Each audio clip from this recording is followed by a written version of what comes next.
My mother-in-law shoved me down the staircase, right in front of my dad. He let her know she'd regret ever crossing paths with our family. Welcome back, everyone. If you're new here, hit that subscribe button and say hello in the comments. We always love hearing where you're watching from. With that said, let's jump back into today's story. The hardwood stairs felt like solid concrete slamming against my spine. Each and every impact sent searing jolts of electricity shooting through my nerves as I violently tumbled down all 13 steps, my pregnant belly leading the way. I distinctly remember thinking, in a bizarre moment, about the baby shower decorations that were still hanging in the living room. Pink and gold balloons shimmered softly, and tiny fondant baby shoes perched delicately on top of the cake. Then, etched into my memory forever, was my mother-in-law Diane's face at the top of the stairs. It wasn't horrified, it wasn't apologetic, it was satisfied. "That's what you get for disrespecting me in my son's house," she'd hissed those chilling seconds before her hands made contact with my chest. My father's voice sliced through the surrounding chaos like a razor-sharp blade. "Someone call 911 now." His tone was the very same one I'd heard a lifetime ago when a drunk driver had nearly collided with my sister's car. Controlled, deadly calm. I'd been married to Nelson for 3 long years.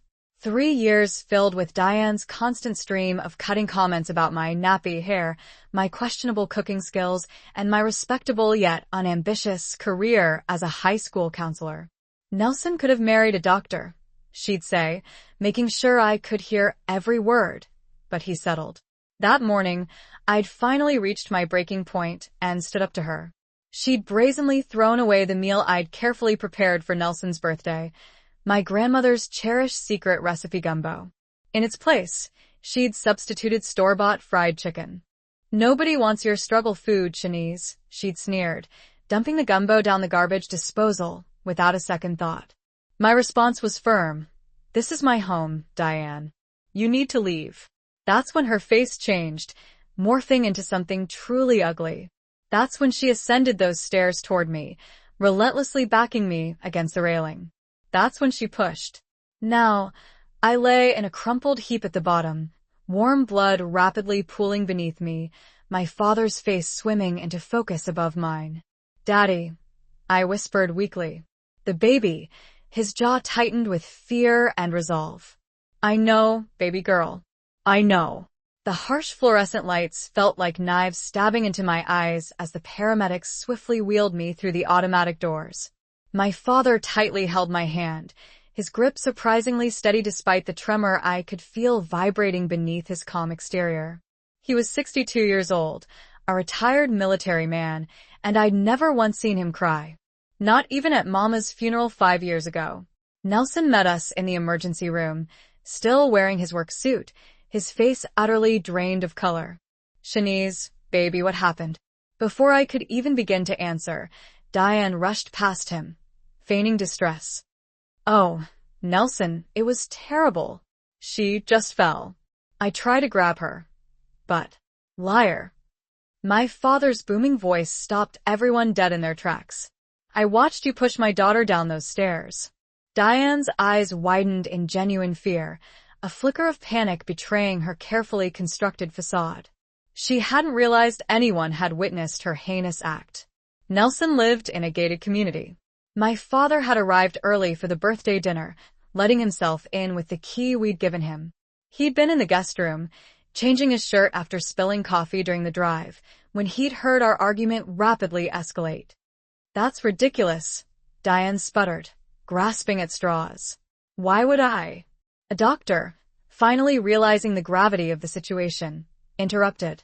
"We need to take your daughter for an ultrasound immediately. There's significant bleeding." The next 4 hours became a swirling blur of fragmented memories, a barrage of tests, a symphony of beeping monitors, and hushed, anxious conversations between the medical staff that made my chest constrict with unbearable dread. Nelson sat beside me, tightly holding my hand, while Diane and my father remained strategically positioned in separate corners of the waiting room like opposing armies preparing for battle.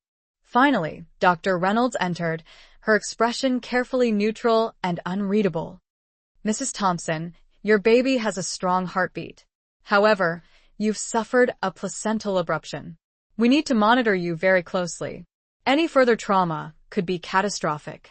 She's pressing charges, my father announced, his voice firm and resolute. Diane gasped, feigning disbelief. Nelson, you can't let. Get out, Nelson said quietly, his voice laced with barely suppressed rage. Baby, I'm your mother. Diane protested, her voice rising in desperation. Get out. If you're dealing with a toxic family member, please hit that subscribe button.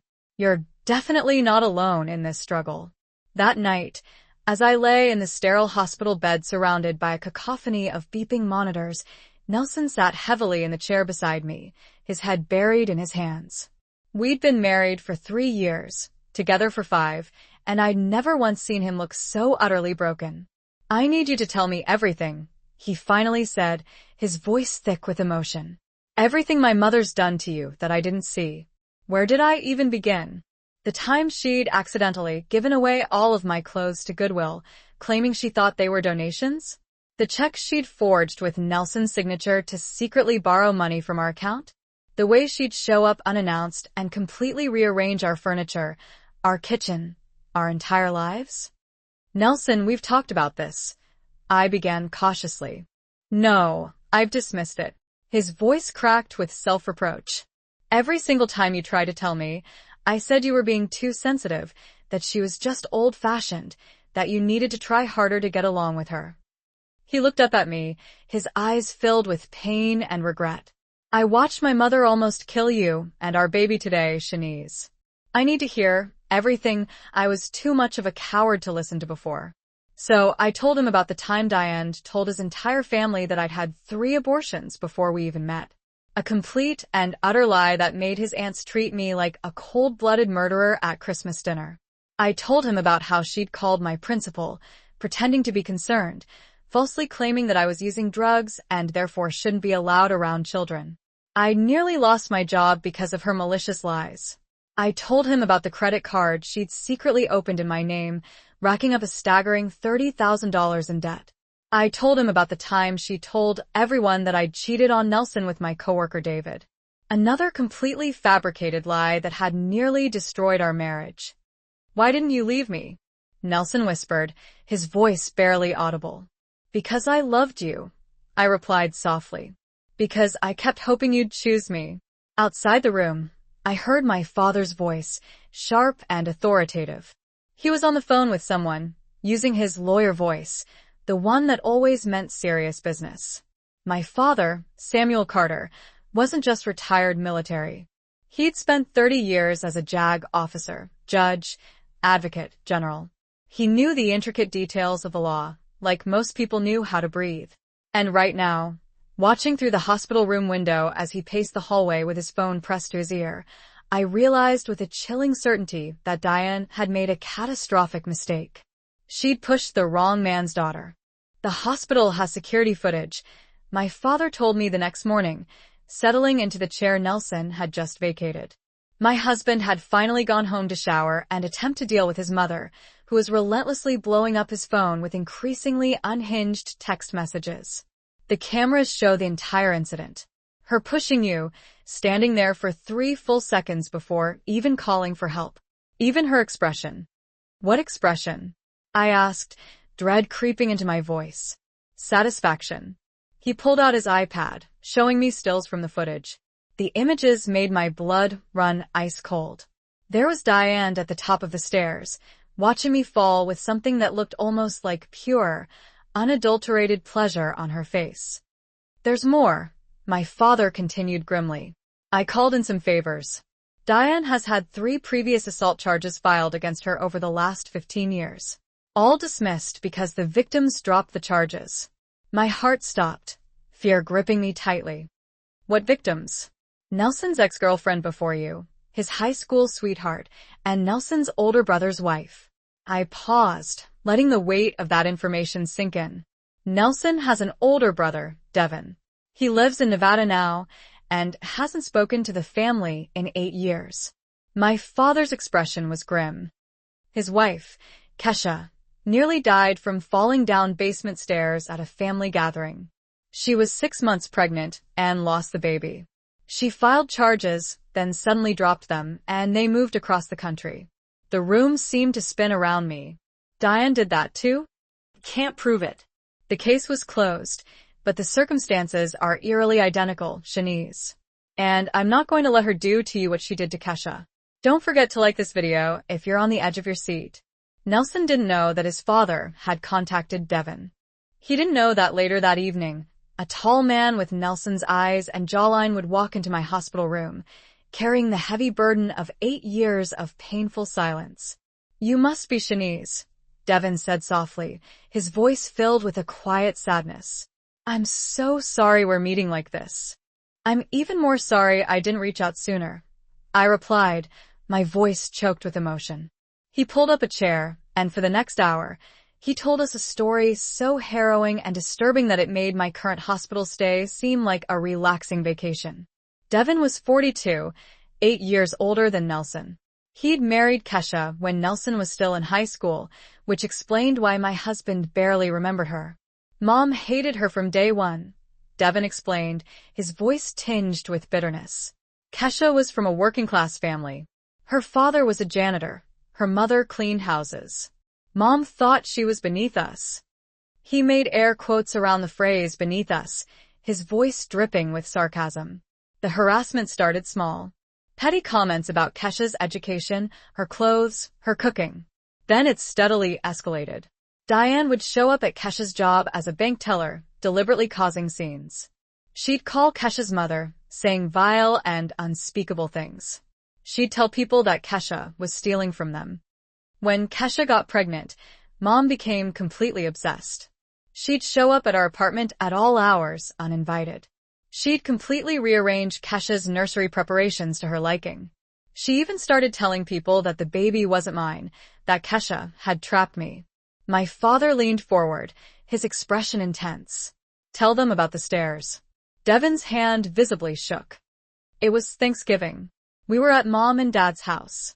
Dad wasn't home. He was working as always. Kesha was carefully carrying a casserole down to the basement freezer. Mom was right behind her. I was in the bathroom. I heard the scream, then the horrifying crash. By the time I got there, Kesha was lying at the bottom of the stairs, unconscious and bleeding everywhere. Mom was crying hysterically, claiming it was a terrible accident. But Kesha told me the truth in the hospital. His voice broke, raw with unspeakable pain. Before we lost our daughter, Mom had said, "You'll never be good enough for my son," and then pushed her. Why did Kesha drop the charges? Nelson demanded, his voice filled with disbelief and anger. He'd returned from home looking completely haggard and was now hearing his brother's devastating story for the very first time.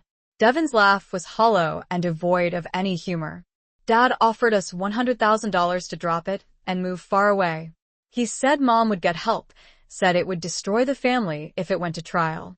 I was young, stupid, and Kesha was traumatized beyond belief. We took the money and ran. Dad knew? Nelson's face went deathly white. All this time, Dad knew? Mom pushed Kesha?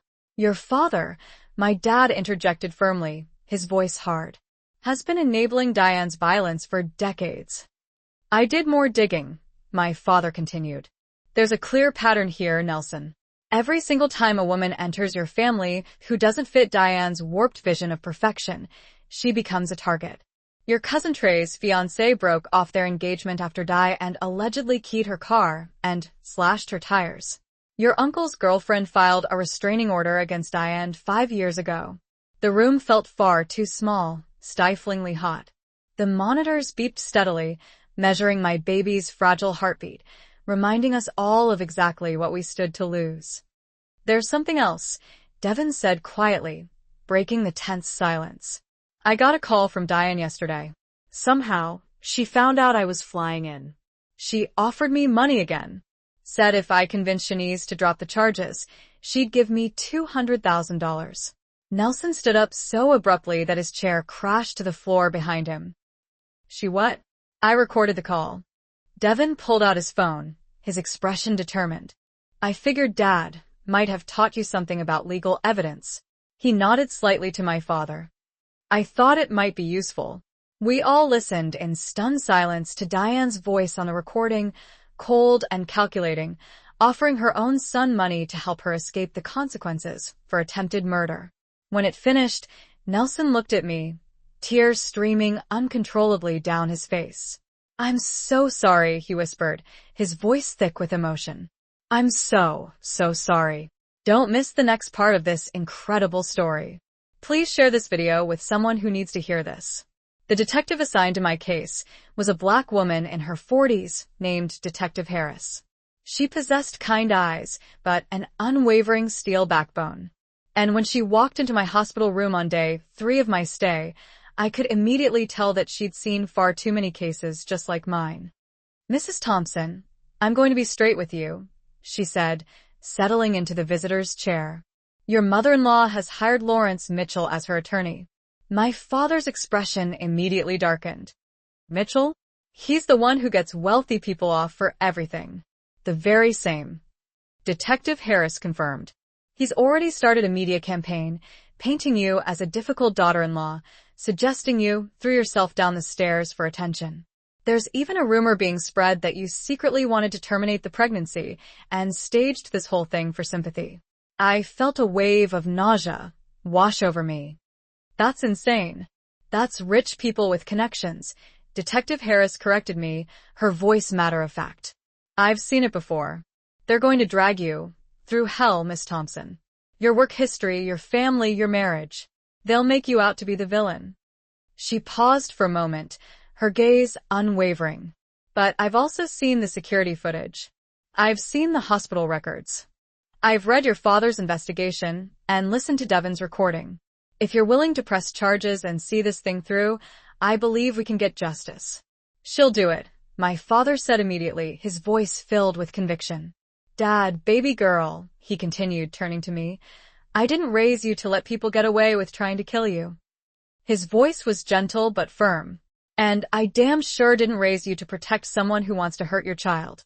Nelson reached out and took my hand, squeezing it tightly. "Whatever you decide, I'm with you. But Shanice, my mother nearly killed you. Nearly killed our baby. If we let this go, what happens next time? What happens when the baby's born, and she thinks you're not raising them right?" That horrifying image crystallized everything. Diane holding my newborn baby, deciding that I wasn't a good enough mother. The very thought made my blood run ice cold. "I'll press charges," I said, my voice trembling but resolute. Within 24 hours, Diane's smear campaign went nuclear. Someone illegally leaked my personnel file from work, highlighting every minor disciplinary action or parent complaint I'd received in 8 long years of counseling. Never mind that I'd also received Teacher of the Year twice and helped over 50 students who'd been written off by everyone else get into college. The comment sections of local news articles became cesspools of hatred and vitriol. Gold Digger got exactly what she deserved. Probably threw herself down the stairs to trap the husband with a baby. Why are we wasting taxpayer money on this ghetto drama? I learned that day just how much the world hates black women who dare to seek justice. My father held a press conference. Watching him stand proudly at a podium in his dress uniform, medals gleaming in the sunlight, defending me with the same precision and unwavering determination he'd once used in military courts, made me cry. He presented Devon's testimony, played the damning recording of Diane trying to bribe her own son, and showed the security footage, pixelated to protect privacy, but clearly showing the push. "My daughter is a high school counselor who has dedicated her life to helping children," he said, his voice resonating powerfully across the courthouse steps. "She's not a gold digger. She's not dramatic. She's a woman who was brutally assaulted by her mother-in-law while 7 months pregnant, and she deserves justice." Nelson stood beside him, unwavering in his public support. That night, his phone exploded with hateful messages from family members, accusing him of betraying his own mother. His father called, threatening to cut him out of the will. His cousins even created a group chat specifically to call him a race traitor for choosing some black woman over family.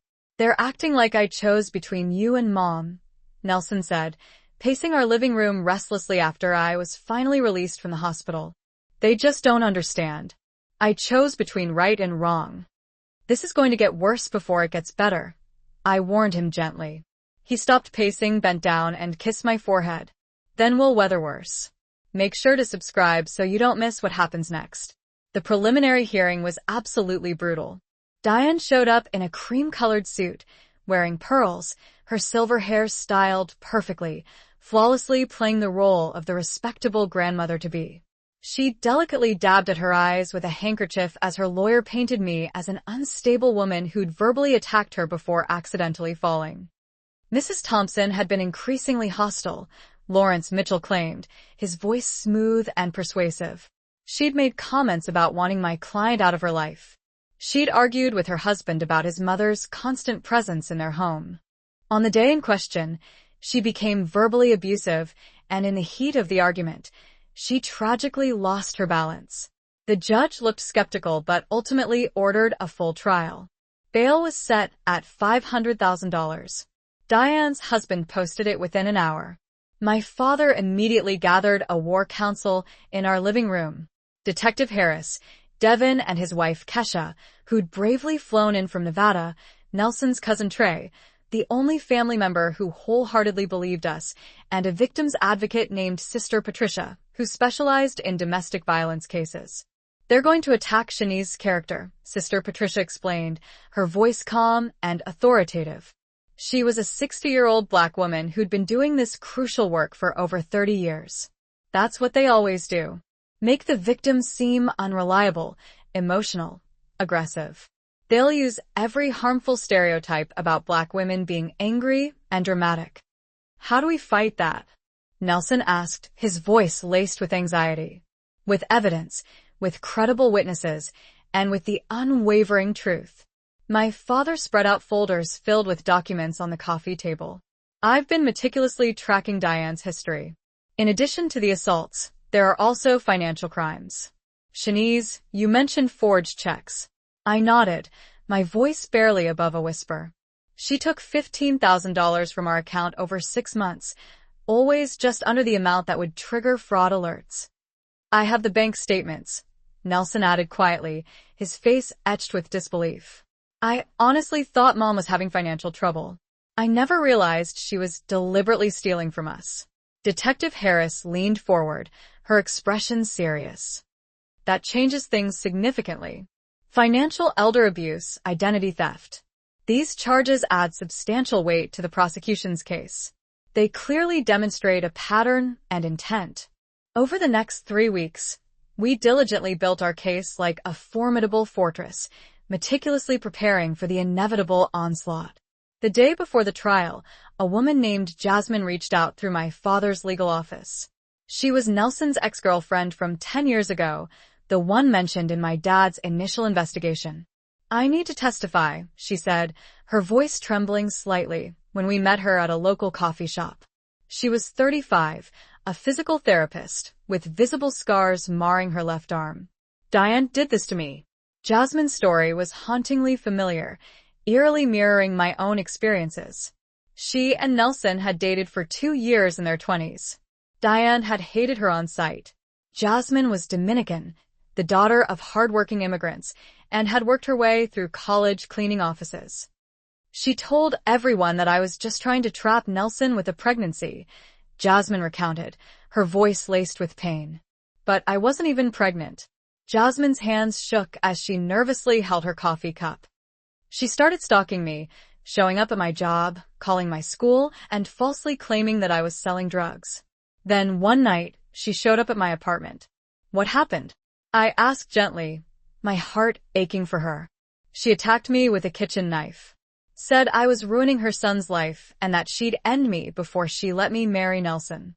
Jasmine bravely pulled up her sleeve, revealing a long, jagged scar running from her elbow to her wrist. I got 14 stitches. I filed charges, but then Nelson begged me to drop them. He said his mother would get help, said I was destroying his family. Nelson, who'd been silent until now, looked completely shattered, his face a mask of pain and regret. Jasmine, I honestly didn't know. You did know, Nelson. Jasmine interrupted, her voice firm. I told you she attacked me. You said I must have misunderstood, that she was just trying to protect you. You chose your mother over me, so I dropped the charges and left town. Her eyes were hard, but now I'm not letting her get away with it this time. I'm testifying. Over the next 24 hours, 2 more women bravely came forward. Nelson's high school girlfriend, Amy, who Diane had pushed into a pool at a graduation party, causing a concussion, and his cousin Trey's ex-fiancée, Nicole, who Diane had deliberately run off the road in what she claimed was an accident 2 years ago. We had an army of survivors, and we were finally going to war. Comment below if you've ever dealt with a toxic in-law. You're not alone. The courtroom was absolutely packed. Half of Nelson's family sat directly behind Diane, glaring daggers at me. The other half, Devin, Trey, and a few brave cousins, sat supportively behind us. My father sat directly behind me, a silent guardian, his presence a comforting reassurance. The prosecution went first. They played the security footage on a large screen for everyone to see. You could hear audible gasps ripple throughout the courtroom as Diane's hands made forceful contact with my chest. As my body violently tumbled down the stairs, as she stood there for 3 full seconds before even bothering to call for help. The defendant's expression shows no shock, no horror, no regret, the prosecutor stated, her voice ringing with righteous indignation. Because this wasn't an accident. This was attempted murder. Diane's lawyer tried to argue that the security footage was inconclusive, that I'd lunged at Diane, and that she'd simply defended herself. Then my father took the stand. I was in the guest bedroom, approximately 20 feet away, with a clear line of sight to the stairs. He testified, his military bearing evident. I distinctly heard the defendant say, "That's what you get for disrespecting me in my son's house." I saw her place both palms firmly on my daughter's chest and push with significant force. My daughter never touched the defendant. She was clearly backing away when she was assaulted. On cross-examination, Mitchell tried to suggest that my father was inherently biased. My dad's response was devastatingly effective. "Sir, I spent 30 years prosecuting military personnel I'd served alongside, people I'd considered friends when they broke the law. I fully understand the crucial difference between misplaced loyalty and unwavering justice. What I witnessed was attempted murder." Then Jasmine took the stand, followed by Amy, then Nicole, then Kesha, who bravely broke down while describing the devastating loss of her unborn daughter. The pattern of Diane's abusive behavior was now undeniable, and one by one, they systematically dismantled Diane's carefully constructed facade of respectability. When it was finally my turn to testify, I was 8 months pregnant, visibly uncomfortable, wearing a simple dress, and deliberately foregoing any makeup. I told the truth about the years of insidious abuse, about the theft, about how I'd finally stood up for myself, and how Diane's chilling response had been to try to kill me and my unborn baby. "Why didn't you just leave?" Mitchell asked during cross-examination, his voice laced with skepticism. "Because I loved my husband. Because I desperately hoped things would eventually change. Because, like so many women, I foolishly believed that if I just tried harder, was kinder, was more patient, eventually she'd accept me." I looked directly at the jury, my voice filled with emotion. I was wrong. Some people don't want peace. They only want power. And when you stop willingly giving them power, they escalate their attacks. The jury deliberated for 6 long hours. Finally, they returned their verdict. "We find the defendant guilty of aggravated assault, attempted murder, and reckless endangerment." The courtroom erupted. Half of Nelson's family stormed out, screaming about injustice and bias.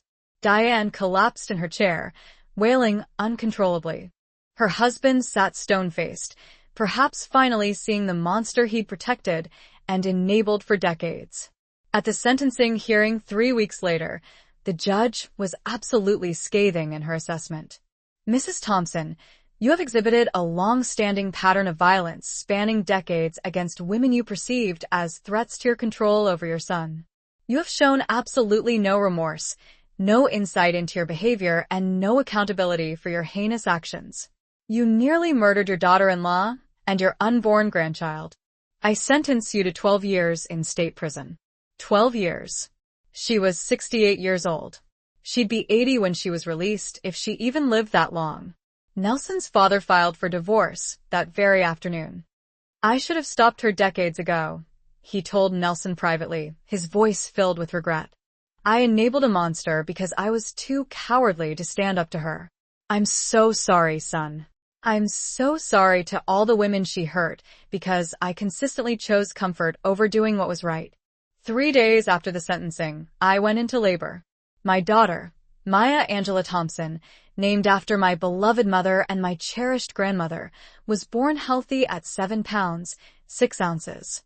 She had Nelson's beautiful eyes and my smile. And when my father held her for the first time, he wept openly, unashamedly. Your mom is a warrior, he whispered to her, his voice choked with emotion. Don't you ever forget that. But the victory felt strangely hollow because that very night, as I lay exhausted in the hospital bed holding my precious newborn daughter, I received a disturbing call from Devin. Shanice, you need to know something, he said, his voice sounding strange and strained. I went through Mom's house to get some of her things before the state seized it. I found boxes in her attic. Letters, documents, diaries. What kind of documents? I asked, my voice filled with apprehension. Evidence of things we never knew. Things. Dad helped her cover up things that go back 40 years. My blood ran ice cold. What are you talking about? I'm coming to the hospital. You all need to see this. If you're still watching, smash that like button. This story isn't over yet. Devin arrived with 3 boxes.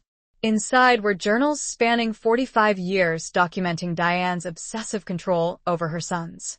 But they also contained something darker. Evidence that Nelson wasn't just her victim.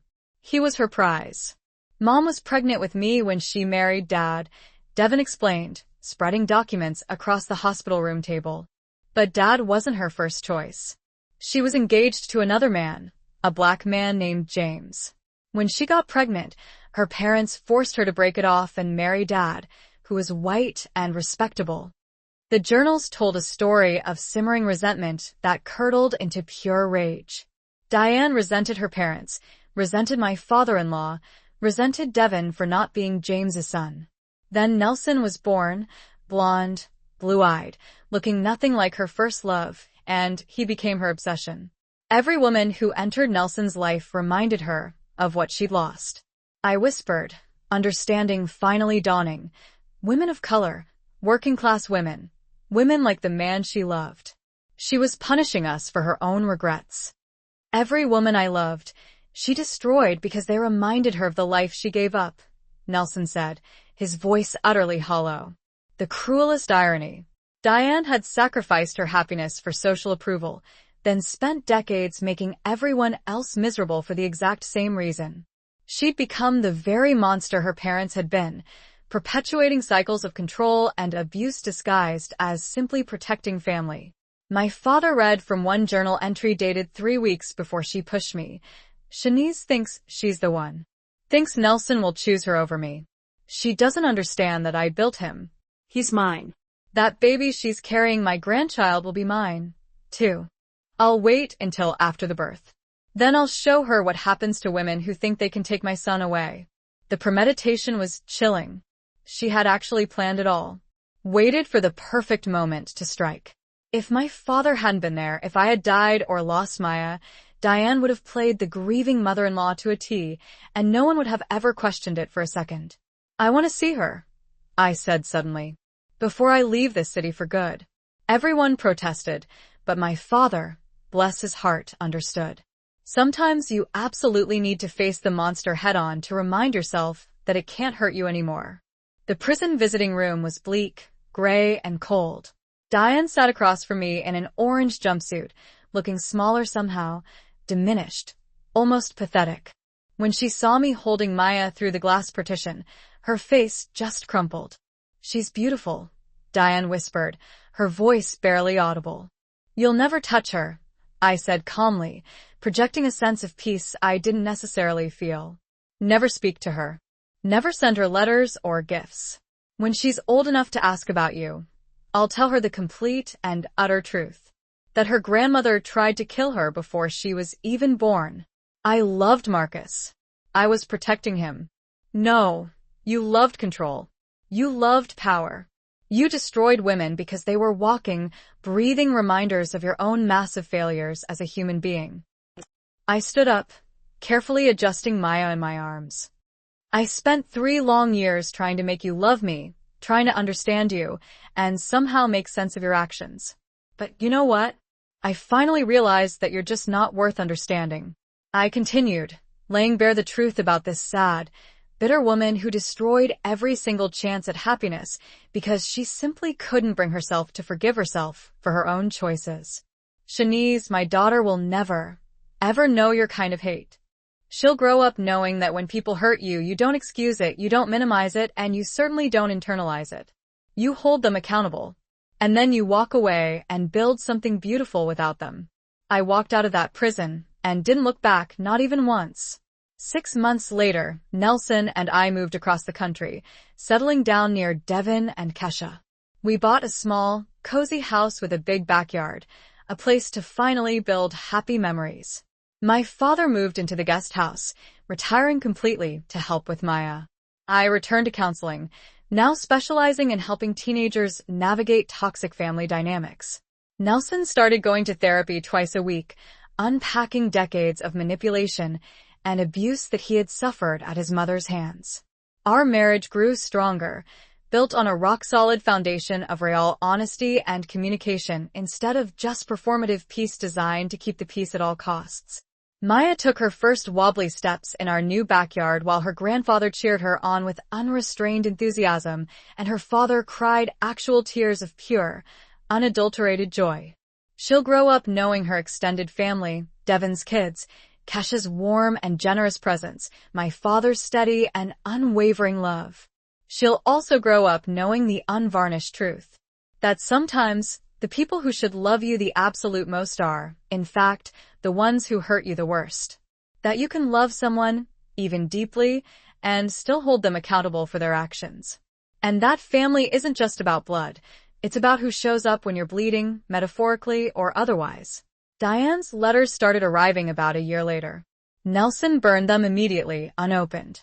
His father, plagued with guilt, sent checks for Maya's education, which we promptly put into a secure trust fund.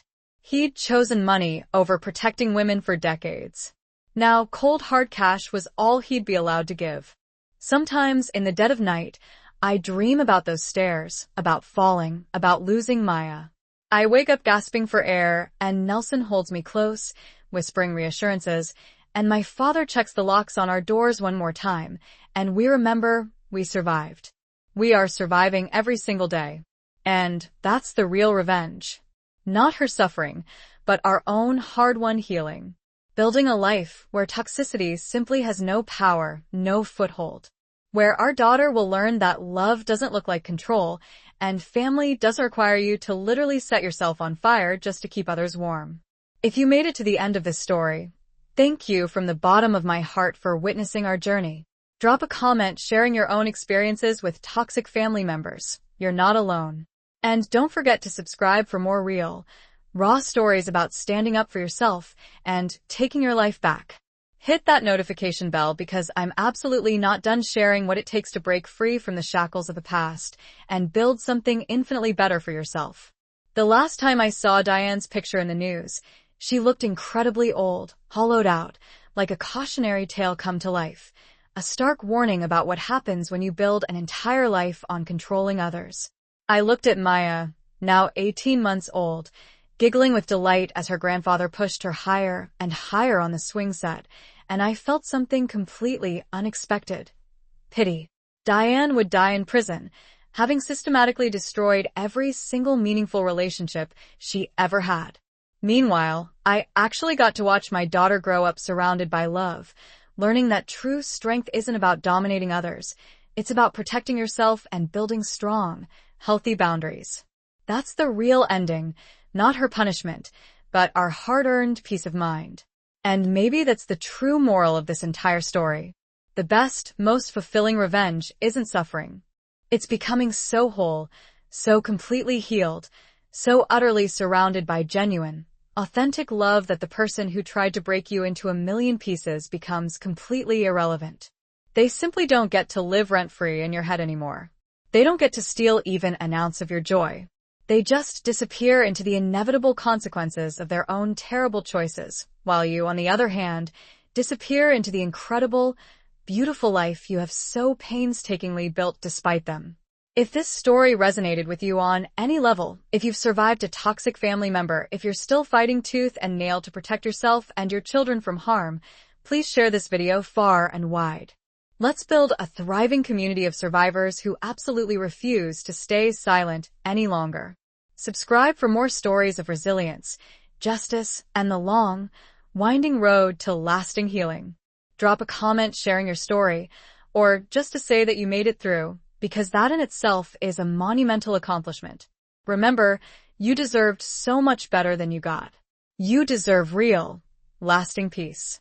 And no one, not even family, has the right to take that away from you. Until next time, fiercely protect your peace and always, always trust your own inner truth.